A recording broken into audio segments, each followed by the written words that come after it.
Assalamualaikum warahmatullahi wabarakatuh. Perkenalkan, kami dari kelompok 2 kelas PPG PGSD 2 Universitas Veteran Bank Nusantara. Di sini kami ingin mempresentasikan hasil kerja kelompok kami terkait dengan mengulas asesmen di ruang kelas pada topik 3 mata kuliah pemahaman peserta didik dan pembelajarannya.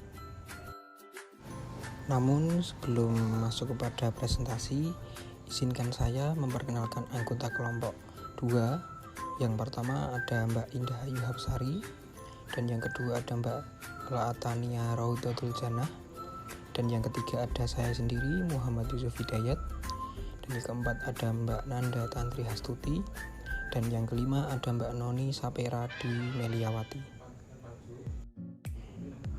Di sini kami akan mempresentasikan ulasan terhadap salah satu asesmen yang telah diterapkan di kelas, yakni pada mata pelajaran IPAS pada kelas 5 di fase C. Pada fase C, peserta didik diperkenalkan dengan sistem perangkat unsur yang saling terhubung satu sama lain dan berjalan dengan aturan-aturan tertentu untuk menjalankan fungsi tertentu, khususnya yang berkaitan dengan bagaimana alam dan kehidupan sosial saling berkaitan dalam konteks kebinekaan. Peserta didik melakukan suatu tindakan, mengambil suatu keputusan, atau menyelesaikan permasalahan yang berkaitan dengan kehidupan sehari-hari berdasarkan pemahamannya terhadap materi yang telah dipelajari. Kemudian pada slide selanjutnya akan dijelaskan oleh Mbak Laatania Raudatul Jannah. Saya persilahkan. Selanjutnya, tujuan pembelajaran yang pertama yaitu menelaah kondisi geografis wilayah Indonesia sebagai negara kepulauan atau maritim dan agraris serta mengidentifikasi kekayaan alam. Yang kedua, mengidentifikasi dan menunjukkan kekayaan alam yang ada di sekitarnya dan merefleksikannya terhadap kekayaan Indonesia. Kemudian, materi yang diambil yaitu pada bab 6, Indonesiaku Kaya Raya, topik bagaimana untuk Indonesiaku. Untuk jenis asesmennya yang digunakan dalam rancangan tersebut diantaranya asesmen diagnostik, asesmen formatif, dan asesmen sumatif. Bentuk asesmen yang digunakan yang pertama asesmen diagnostik, yang mana menggunakan pertanyaan pemantik untuk mengetahui kemampuan awal peserta didik. Yang kedua, asesmen formatif. Yang digunakan yaitu tes tertulis atau soal uraian, kemudian lembar observasi, dan portofolio berupa presentasi. Dan yang ketiga, asesmen sumatif berupa soal pilihan ganda melalui lembar kerja. Bagian mana dalam asesmen tersebut yang menunjukkan kesesuaian dengan tahapan perkembangan peserta didik? Jelaskan. Yang pertama, asesmen diagnostik dilakukan sebelum pembelajaran dimulai. Dalam hal ini, asesmen diagnostik menggunakan pertanyaan pemantik.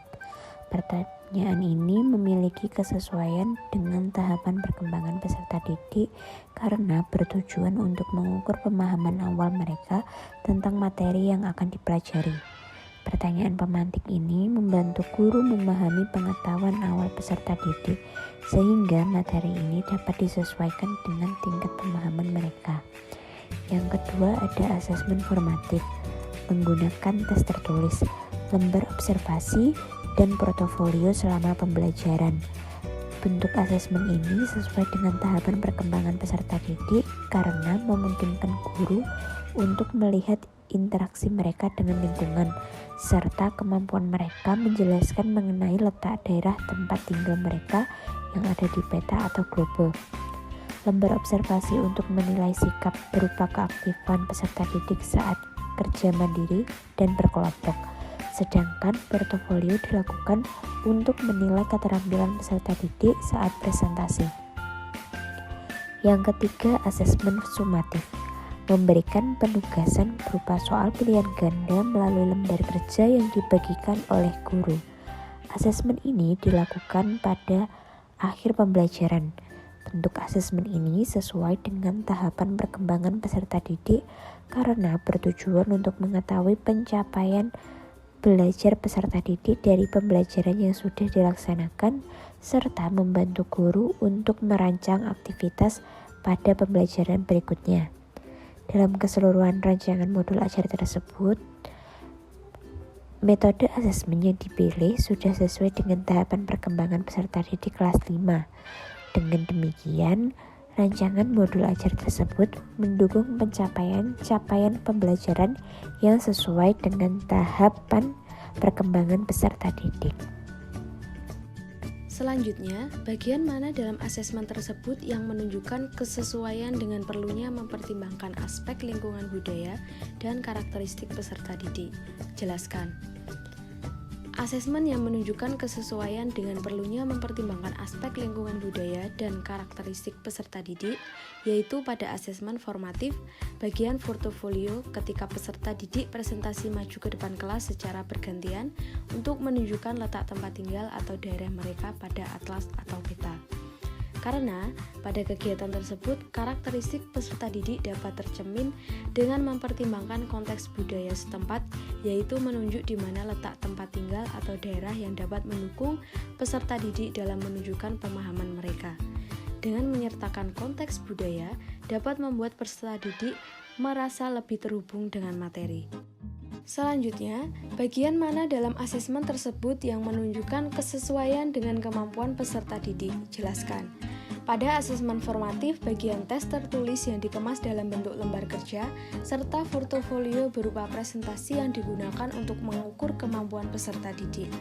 Hal tersebut menunjukkan kesesuaian dengan kemampuan peserta didik, karena memberikan kesempatan bagi peserta didik untuk menunjukkan kemampuan mereka melalui cara yang sesuai dengan tingkat pemahaman masing-masing peserta didik.